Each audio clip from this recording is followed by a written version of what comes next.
হাতির হানায় ব্যাপক ক্ষতিগ্রস্ত বাড়ি। স্থানীয় সূত্রে জানা গিয়েছে রবিবার ভোর 4টে নাগাদ একদল হাতি তাণ্ডব চালায় মাদারিহাট বীরপাড়া ব্লকের শিশুঝুমরা অঞ্চলের ডিমডিমা চা বাগানের তরুঞ্জু লাইনে।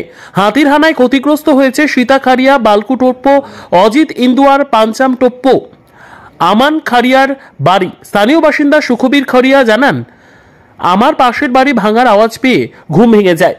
ঘর থেকে বের হয়ে দেখি পাশে 3টি ঘর ভেঙে চুরমার করে দেয়। বন দপ্তরকে খবর দেওয়ার আগেই ধ্বংসলীলা চালিয়ে গ্রাম থেকে বেরিয়ে যায় হাতির দল।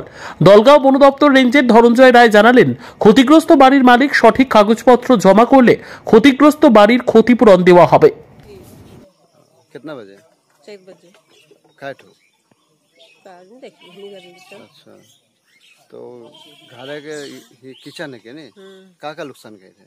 चाउर, आटा मान, तेल, नून मान, सोबे जुन। सोबे। और घर के पूरा टूटा दिए। खत्म। कोनो नहीं बच्चा लग, सब के खत्म बना दिया। तो नाम? सीता। सीता का?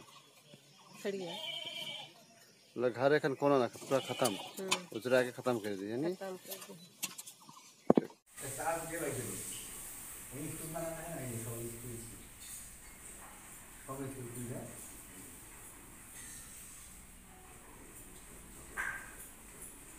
থানায় গিয়েছে থানায়